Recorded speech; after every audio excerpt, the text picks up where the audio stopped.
there. Okay, so today I'm going to kind of hopefully give you the shortcuts and give you the things that I know absolutely positively work and the things that absolutely positively do not work that are sort of myths in the barefoot world. So let's take her for a walk, and I want you girls to just, with your different levels of observation, and all of you are at a pretty high level of knowing what we want from horses. Let's just take her for a walk and let's see what we've got here. And I want you to start, and we might walk her a little bit more than some of the other ones until you kind of get the idea of what I'm looking for here. She's like, what? So I want you to watch her body, watch her top line, watch her neck, watch her tail, watch her sacrum, watch how she's striking the ground. Just kind of give me your, view on what you see and what we need to change. And we'll go further a little bit at what is from the foot. And Left hind is traveling variably different.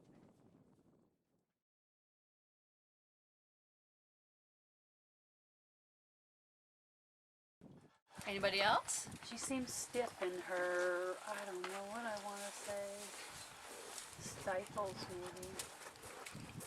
Her hocks.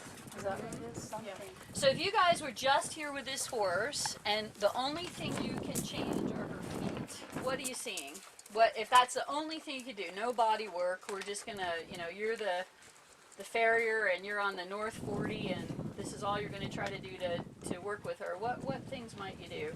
I give her a huge breakover on the back. So what does that mean? Well, I don't know. I do a Mustang roll, but I do it more drastically. So you feel like she's hitting the toe. Well, it just seems like she's dragging it. Yeah, like if she could roll over a little bit quicker, she could get better movement. Let me tell you something. She's not rolling over at all. Oh. Yeah, that's what I mean, though. No, but she's not even hitting the heel to roll over. She's actually picking up the foot. No. Take another look. She is actually on all 4 feet, picking up and placing the feet. She's not hitting the heel. She's walking like this.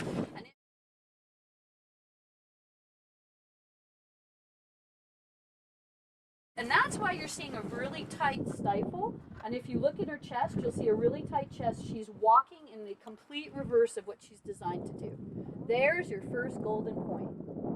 Okay, so I want you to really look. See how look at how her chest is so tight looking, those pec muscles? Yeah. And you see how she's actually moving her head up a little bit with each step, okay? And look at how she's actually moving through the stifle. So she's walking like this.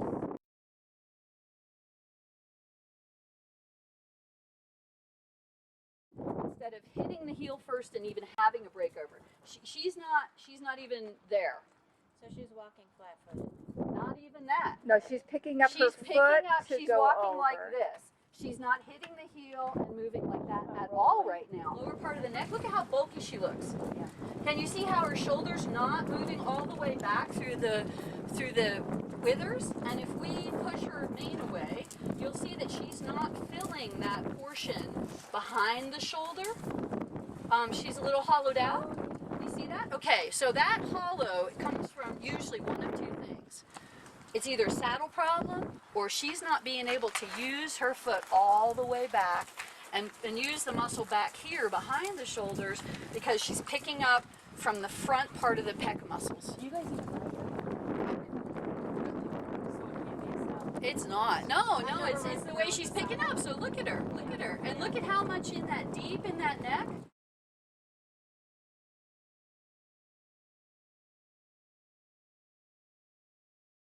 You see how she's really working hard. And I will tell you that in all of the barefoot trimming that I have read, nobody talks about this. Right? Has anybody? I mean, No. yeah. And I've gone through books and red line, all kinds of things like this is wrong, because you're looking only at the feet. And if you were looking at her feet, they don't look so bad, do they? I mean, it's not like she's super long, like she hasn't been taken care of. I mean, if you were to pick up any one of those feet, you might say, okay, she's a little long in the toe, whatever, right? But I mean, her feet do not fit her body. Okay, so that is my big thing. So you need to hear this again. So we're going to go over this again. She's actually picking up, like Blaze was, picking up and placing the feet instead of hitting the heel and rolling through the toe. I see she's on the toe, too. Well, she's walking like this. So Right. I would be walking. Okay, so what happens if I walk like this, right? My butt muscles are not moving at all, but my knees and the front of my body are really, really working hard. And you can see, if you look at her tail, look at how there are 4 joints at the SI, right? The sacroiliac joint. At her tail, she's hardly moving those joints at all. And why is that? Because again, she's picking up like this. So there should be a sideways figure 8 that she should be rocking through that. And it doesn't really matter her breed as far as gait go, because, you know, and we'll talk about that a little bit, you know, who is gaited horses and who is not, and what we need to do to support that. But you can see how hard she's working those stifle. And you were the one who pointed out that it looks like her stifle is, and I will tell you that it's opposite the side that you noticed. Diagonal, because she's really dropping her right hip. Yes, she is. So I see that. Yeah, so I was going to say, so that's really where the issue is, where we're looking at, and you can see as the more he's walking her, right, the more uncomfortable she's getting with having to kind of walk in a straight line, right? You can see she's getting like less and less willing, right? The head's coming up a little bit more, and she's bobbing up and not down. Okay, so when you see that bobbing, pulling up, that's what she's doing. And you see she's bobbing a little bit more on that front right, when she pulls that up. So that's what we're saying. Now, if we were to keep going, she's going to start bobbing more and more, and she'd get a little more cranky. Yeah. Because it's hurting her. Even all the way around. Here. Yeah, can you see, does anybody see any bulging or any pressure? Yes. Okay, on all 4 hooves, right? Yeah. There's pressure. So can you see, Easy, good girl.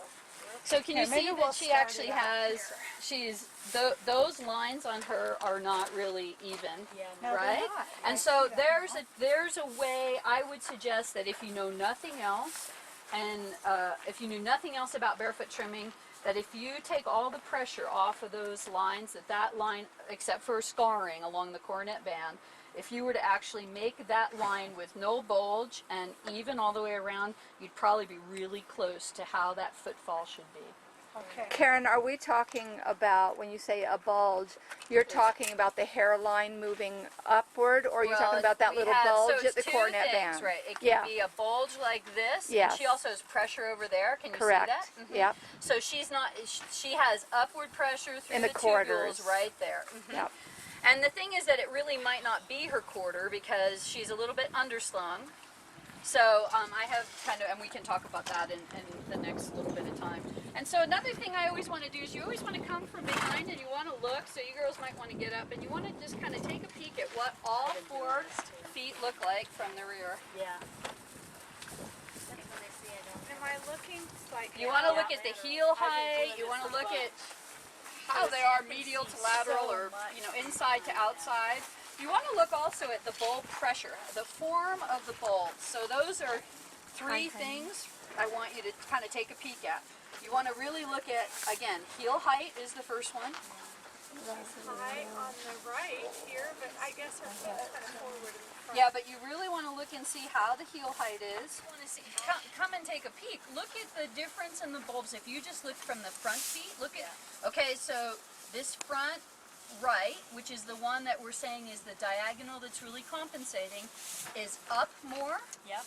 Okay, and you see how the bulbs are actually contracted and they're not even. Can you see the outside bulb is a little bit more egg-shaped and the inside bulb is rounder? That in mind. Now look at the front left. So you can see how she's compensating, and the front left looks broader. But look at the viability of the bulb. So as I developed this technique, I keep making jokes about, I really want those bulbs to look voluptuous, because if they're not, then the health of the horse is not so good. Right, we're not, and for me, it is as important to have those bulbs working properly and really, you know, we make jokes again that they're like, we want them to be double Ds or quadruple Ds, because we really, and you want them to be the same shape. That's kind of eventually where you're going with this. So take a peek at the back. So you see how her diagonals match? right? She's got flare in the back, right diagonal, flare in the her right bulbs front. look pretty good, right? To me, this looks pretty good, doesn't it? This is a little contracted Exactly, here. yes it is. And So- isn't that interesting how we're seeing that as the opposite of the front right on the bulbs, right? Yep. Let's start trimming.